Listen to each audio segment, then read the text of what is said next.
Hello students, today we will discuss numerical problems of chapter nuclear structure and properties of nuclei. So first we will study the numerical problem on distance of closest approach. So see the first question, that is in Rutherford's alpha particle scattering experiment, alpha particle with kinetic energy 9.1 into 10 to the minus 13 joules are made to fall on gold foil. Calculate the distance of closest approach. हमने पढ़ा था distance of closest approach, उसके अंदर हमने formula derive किया था distance of closest approach का, जो कि क्या था, distance of closest approach r naught equal to 1/4πε0 2z² by kinetic energy, that is half m v square, और हम उसे ई के भी लिख सकते हैं डायरेक्टली. तो हमें यहाँ पे काइनेटिक एनर्जी गिवन है, दैट इज 9.1 into 10⁻13 जूल्स. तो काइनेटिक एनर्जी की वैल्यू हमारे पास फिक्स गिवन है हमें यहाँ पे. एटॉमिक नंबर इसने दिया हुआ है गोल्ड फॉइल के लिए, गोल्ड का, दैट इज 79. तो Z की वैल्यू कितनी हो गई, 79. और हमें पता है 1/4πε0 की वैल्यू कितनी होती है, 9 into 10⁹. ये वैल्यू पुट करेंगे यहाँ पे, तो 1/4πε0 की वैल्यू पुट कर दी, 2Z की वैल्यू 79, ई स्क्वायर, ई की वैल्यू हमारे पास कितनी होती है 1.6 into 10⁻19, स्क्वायर है तो स्क्वायर कर दिया. नाउ नेक्स्ट काइनेटिक एनर्जी की वैल्यू गिवन है 9.1 into 10⁻31 joules. We will solve it and we will get the answer. यहाँ पे हमारा आंसर आया 4 into 10⁻14 metre. Our next question is compute the energy of 1 AMU in MEV. अब हमें 1 AMU को MEV में कन्वर्ट करना है. 1 AMU कितने के बराबर होता है, हमने पढ़ा ये भी, दैट इज 1.66 into 10⁻27 kg. और वेलोसिटी ऑफ लाइट हमें पता है कितनी होती है, 3 into 10⁸ मीटर पर second. According to Einstein relation we have E is equals to mc². m की वैल्यू ये हम ऊपर वाली पुट कर देंगे. मास जो गिवन है 1.66, यहाँ इसने 1.67 लिख दिए. नाउ वेलोसिटी ऑफ लाइट हमें गिवन है, ये पुट कर देंगे. सॉल्व करेंगे, we will get 1.49 into 10⁻11 joules. Now अब हमें पता है 1 MEV मेगा इलेक्ट्रॉन वोल्ट जो होता है वो 1.6 into 10⁻13 जूल्स के बराबर होता है. तो यहाँ पर हम जूल्स को कन्वर्ट करेंगे मेगा इलेक्ट्रॉन वोल्ट में, तो जो एनर्जी जूल्स में आई है उसे डिवाइड कर देंगे 1.6 into 10⁻13 से. सॉल्व करेंगे तो ये हमारे पास आएगा 931 MEV. तो जहां पर भी हमारे पास एनर्जी की वैल्यू 1 AMU होगी तो वो किसके इक्विवेलेंट होगी, 931 MEV. Next is compute the energy equivalence of 1 gram in kilowatt hour. अब हमें 1 ग्राम को कन्वर्ट करना है किलोवाट आवर में. ठीक है, 1 ग्राम कितने के बराबर होता है, 10⁻³ किलोग्राम के. और वेलोसिटी ऑफ लाइट वही हमें आइंस्टीन रिलेशन लगाना है. ठीक है, तो हमारे पास जो भी एनर्जी होगी सबसे पहले हम उसे किस में कन्वर्ट करेंगे, जूल्स में. तो ऐसे भी यहाँ पे भी करेंगे. एनर्जी के लिए हमें आइंस्टीन रिलेशन में मास की वैल्यू पता होनी चाहिए और वेलोसिटी ऑफ लाइट पता होनी चाहिए. मास इसने ग्राम में दिया हुआ है तो किलोग्राम में कन्वर्ट कर लेंगे. वेलोसिटी ऑफ लाइट ऐसा यूनिट्स में लेकर चलेंगे सारी चीजें. सी की वैल्यू कितनी गिवन है, 3 into 10⁻8 मीटर पर सेकेंड. ये वैल्यू पुट कर देंगे. We will solve it and we will get 9 into 10⁻13 joules. लेकिन हमें किसमें चाहिए, किलोवाट आवर में. तो ये हमें पता होना चाहिए जो 1 किलोवाट आवर होता है वो किसके बराबर होता है, 36 into 10⁵ जूल्स. तो अब हम क्या करेंगे, जो ऊपर हमारी जूल्स में एनर्जी कन्वर्ट की है, जिसे हमने ग्राम को जूल्स में कन्वर्ट किया, इसे डिवाइड कर देंगे किलोवाट आवर वाली एनर्जी से. तो ये हमें किस में आ जाएगी, किलोवाट आवर में. Then we will get the answer 2.5 into 10⁷ kilowatt hour. Next is compute the energy carried by an electron.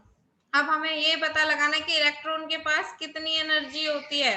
Again वही आइंस्टीन रिलेशन लगाया. इलेक्ट्रॉन का मास हमें पता है, that is 9.1 into 10⁻31 kg. Velocity of light पता है हमें. एम और सी की वैल्यू पुट करेंगे, सॉल्व करेंगे, जो एनर्जी आएगी वो किस में आएगी, जूल्स में। और हमें क्या चाहिए कि इलेक्ट्रॉन के पास कितनी एनर्जी होगी। अब वो एनर्जी हम एमईवी में निकाल रहे हैं, तो एमईवी में निकालने के लिए 1.6 इंटू 10⁻13 जूल के बराबर होता है 1 एमईवी। तो इससे हम डिवाइड कर देंगे, हमारे पास आ जाएगा 0.51 एमईवी। ज्यादातर हम एनर्जी एमईवी में निकालेंगे, चाहे एग्जामिनर बोले या ना बोले। Next is nucleus with atomic mass A equal to 235 splits into two nuclei whose mass number are in ratio 2:1. Find the radii of nuclei. This is very important numerical according to examination point of view और कई बार आया हुआ है। कहते हैं हमारे पास atomic mass की value हमें गिवन है और वो 2 में कन्वर्ट हुआ। सपोज मैंने मान लिया A जो कन्वर्ट हुआ है किस में कन्वर्ट हुआ, A1 और A2 में। A1 और रेशियो क्या दी हुई है 2:3, तो इसका मतलब क्या है 1/3 एक के पास होगा, 2/3 एक के पास होगा। जब 2:3 में हम डिवाइड करेंगे तो ठीक है, तो क्या होगा 1/3 ऑफ A1 मैंने मान लिया 1/3 ऑफ 235 है, A2 की वैल्यू मान ली 2/3 ऑफ 235 है। अब हमारे पास दो एटॉमिक मासेस आ गए, ठीक है। अब हमें A1 और A2 की वैल्यू मिल गई, हमें क्या निकालना है, रेडियस की वैल्यू R1 और R2 की वैल्यू निकालनी है। अब हमें पता है ये फॉर्मूला हम डिराइव कर चुके हैं, R is equal to R0 A की पावर 1/3। सिमिलरली दोनों के लिए लगाएंगे, R1 के लिए भी R2 के लिए भी, ठीक है। और R1 और R2 की वैल्यू हम निकाल चुके हैं। एक आई है हमारे पास 1/3 इंटू 1/3 235 और दूसरी आई है 2/3 इंटू 235, ठीक है। इसे हमने क्या किया पॉइंट्स में कन्वर्ट कर लिया, ठीक है। और 235 की वैल्यू देखो, सबसे पहले हमने क्या किया, हमारे पास क्या है 235/3 है एक तो, और दूसरा है हमारे पास 235/4। तो हम कुछ नहीं करेंगे, R0 की वैल्यू फिक्स होती है हमारी, R0 here is empirical constant, R0 की वैल्यू फिक्स होती है और वो फर्मी में होती है, दैट इज 1.4 फर्मी, ठीक है। या फिर हम लिख सकते हैं 1.4 इंटू 10⁻15। सिमिलरली दोनों के केस में हम वैल्यूज पुट करेंगे, तो R1 की वैल्यू क्या आ जाएगी 1.4 इंटू 235/3 की पावर 1/3, इसे सॉल्व करेंगे। और दूसरा R2 की वैल्यू आ जाएगी 1.4 इंटू 235 इंटू 2/3 की पावर 1/3। तो इसे हम जब सॉल्व करेंगे तो हमारे पास क्या आएगा 5.99 फर्मी आएगी R1 की वैल्यू, और R2 की वैल्यू आएगी 7.55 फर्मी।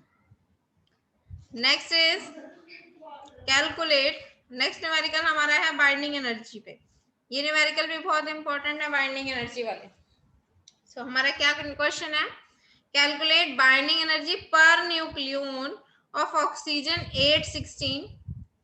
ऑक्सीजन 816 की हमें बाइंडिंग एनर्जी पर न्यूक्लियन निकालनी है। मास ऑफ ऑक्सीजन दिया हुआ है हमें, that is 15.99498 AMU।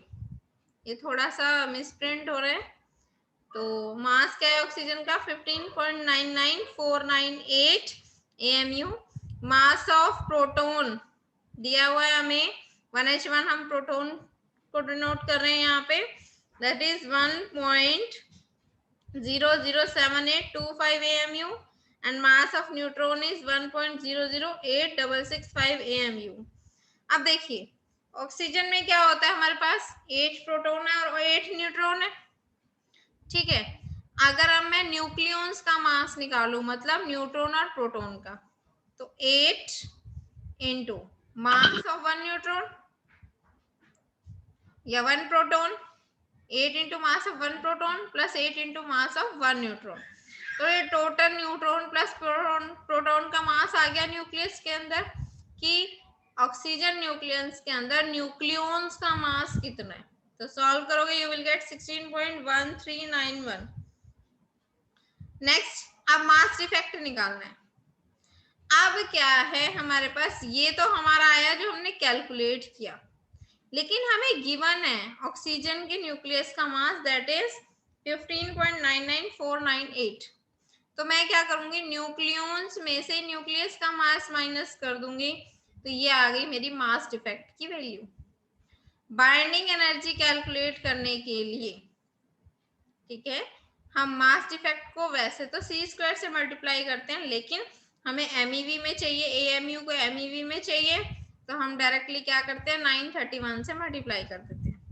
This is binding energy of oxygen nucleus. तो हमारे पास आ गई 127.54 MeV।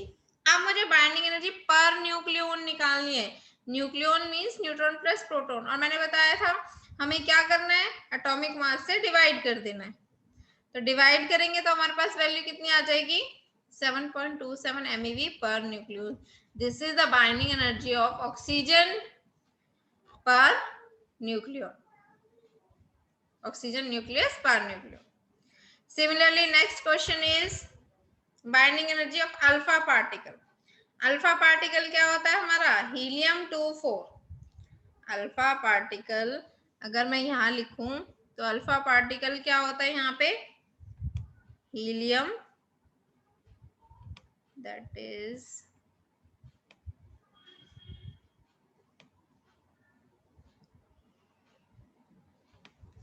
दिस इज हीलियम 2, नीचे 2 होता है और ऊपर हमारे पास क्या होता है 4। दिस इज हमारा अल्फा पार्टिकल, ये हमारा होता है यहाँ पे अल्फा पार्टिकल। तो इसका मतलब अल्फा पार्टिकल के अंदर क्या है, 2 प्रोटॉन है और 4 - 2 न्यूट्रॉन्स है। सिमिलरली यहाँ पे हम सम ऑफ मासेस निकालें न्यूक्लियॉन्स का, तो 2 into mass of 1 proton plus 2 into mass of 1 neutron, तो ये टोटल हो गया न्यूक्लियॉन्स का मास। सॉल्व किया और हीलियम न्यूक्लियस का मास गिवन है हमें। मास डिफेक्ट निकाला जैसे ऊपर न्यूमेरिकल में किए, फिर मास डिफेक्ट एएमयू में आ गया, उसे 931 से मल्टीप्लाई कर दिया, तो हमारे पास बाइंडिंग एनर्जी आ गई एमईवी में। नाउ नेक्स्ट इज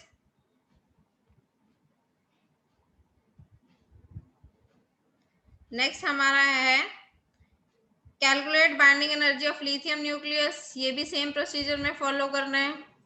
नेक्स्ट आ जाओ,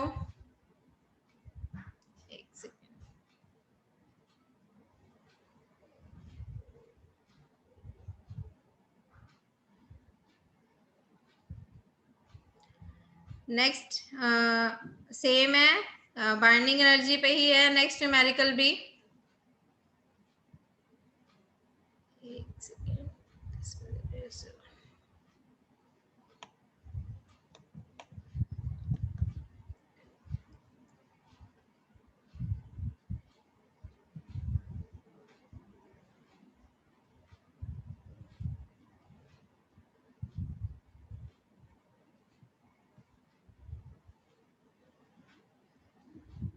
नाउ नेक्स्ट हमारा है सेम न्यूमेरिकल, बाइंडिंग एनर्जी पे ही है, that is for deuteron. Deuteron होता है हमारा 1H2। Next same process follow करना है, do it by yourself. Next is same binding energy का है। नेक्स्ट हम आते हैं, हमारा नेक्स्ट क्वेश्चन है, this is the velocity selector of mass spectrograph consists of electric field E, which is 40 kilovolt per meter perpendicular to magnetic field 0.08 Tesla. A magnetic field of same magnitude is applied to deflect ion of lithium that pass into this region after velocity selector. If the radius of path of one isotope is this 39 centimeter, find the mass of that isotope. अब हमें electric field की value given है, magnetic field की value given है। मैंने मान लिया E जो है चार्ज है और M मास है आयन पे, लिथियम आइसोटोप के आयन पे। कहता है जब वो आयन वेलोसिटी सिलेक्टर से पास होगा, जैसे कि हमने पढ़ा था मास स्पेक्ट्रोग्राफ में, जब ये आयन पास होगा उस टाइम जो फोर्स होगी वो किसके बराबर होगी, इलेक्ट्रिक फील्ड के। मैग्नेटिक की वजह से जो फोर्स होगी वो इलेक्ट्रिक की वजह से जो फोर्स होगी, दोनों बराबर होंगी। मैग्नेटिक की वजह से BeV ली, इलेक्ट्रिक की वजह से EeV। ई से ई कैंसिल आउट हो गया था, हमारा वी की वैल्यू आई थी ई बाई बी, मतलब इलेक्ट्रिक फील्ड और मैग्नेटिक फील्ड की रेशियो। अब इलेक्ट्रिक फील्ड किलो वोल्ट में थी, इसे वोल्ट में कन्वर्ट कर लिया और यहाँ वैल्यू पुट कर दी। सिमिलरली मैग्नेटिक फील्ड की वैल्यू 0.08 टेस्ला थी, वो पुट कर दी। सॉल्व किया, we will get 5 into 10⁵ metre पर सेकेंड। अब रेडियस की वैल्यू सेंटीमीटर में दी हुई थी, उसे कन्वर्ट किया मीटर में and we will get 0.39 metre. Charge on lithium ion that is 1.6 into 10⁻19 coulomb. Magnetic field हमें गिवन है। अब एक और चीज, जब आयन निकलेगा तो उस पर एक और फोर्स लग रही थी, दैट इज सेंट्रीपिटल फोर्स। अब हम क्या करेंगे, इसे मैग्नेटिक फोर्स को सेंट्रीपिटल फोर्स के बराबर रखा और यहाँ से m की वैल्यू निकाली। हमें मास चाहिए था आइसोटोप का, तो BeR, एक V से एक V कट गया, बाय V। सॉल्व करेंगे, मैग्नेटिक फील्ड की वैल्यू पता है, E की वैल्यू पता है, चार्ज ऑन आयन की वैल्यू पता है हमें। नाउ R की वैल्यू अभी हमने मीटर में कन्वर्ट किया, जैसे 0.39 एंड V की वैल्यू 5 into 10⁵। ये सारी वैल्यूज पुट करेंगे, सॉल्व करेंगे, we will get 9.984 into 10⁻27 kg। This is the mass of lithium ion isotope या mass of isotope, lithium isotope. Next question is an X-ray is operated at 18 kilovolt and the minimum wavelength of X-ray spectrum of the tube। हमें calculate करनी है minimum wavelength, तो उसका formula भी हमने पढ़ा था Hc/eV। नाउ वोल्टेज की वैल्यू है हमारे पास 18 किलोवोल्ट, किलोवोल्ट को वोल्ट में कन्वर्ट करेंगे 10⁻³ आ गया। प्लैंक्स कांस्टेंट की वैल्यू हमें पता है 6.625 into 10⁻34 जूल सेकेंड। ये वैल्यूज हम यहाँ पुट करेंगे। जब हम पुट करेंगे, H की वैल्यू पता है, C की वैल्यू पता है हमें 3 into 10⁸, E की वैल्यू हमें पता है, charge on electron. Now V की वैल्यू भी गिवन है हमें, वो सारी वैल्यूज पुट करेंगे, सॉल्व करेंगे, वी विल गेट 0.66655 एंगस्ट्रॉम। ऊपर मीटर में है 10⁻10 मीटर, एंगस्ट्रॉम में करेंगे तो ये पावर खत्म हो जाएगी। Next question is what is the parity of wave function xi x is equals to sin x। अब parity कैसे चेक करते हैं, बताया था मैंने, x को हम -x से रिप्लेस करेंगे। अगर फंक्शन की वैल्यू सेम रहती है तो इवन पैरिटी होती है, अगर फंक्शन की वैल्यू नेगेटिव हो जाती है तो वो ऑड पैरिटी हो जाती है। तो जब मैं x की जगह -x पुट करूंगी तो sine of -x minus sine x होता है, इसका मतलब xi x किस में कन्वर्ट हो गया, -xi x में। तो इसका मतलब फंक्शन की पैरिटी कैसी है, odd parity. So these are the numerical problems, one example of numerical problems. Now तो आज हमने किस किस टॉपिक पे न्यूमेरिकल प्रॉब्लम डिस्कस की हैं। सबसे पहले हमने डिस्कस की हैं रदरफोर्ड एक्सपेरिमेंट पे। नेक्स्ट हमने डिस्कस की एनर्जी को अगर हमें कन्वर्ट करना है एक यूनिट से दूसरे यूनिट में। फिर हमने की बाइंडिंग एनर्जी पे, बहुत सारी प्रॉब्लम्स हैं हमारे पास, ये डिस्कस किया हमने। उसके बाद हमने स्पेक्ट्रोग्राफ, मास स्पेक्ट्रोग्राफ पे प्रॉब्लम्स डिस्कस की। देन हमने पैरिटी पे प्रॉब्लम डिस्कस की। अगर किसी को कोई भी डाउट हो आप मुझसे कभी भी पूछ सकते हैं, और होप सो क्लियर होगा यहाँ तक। So, thank you.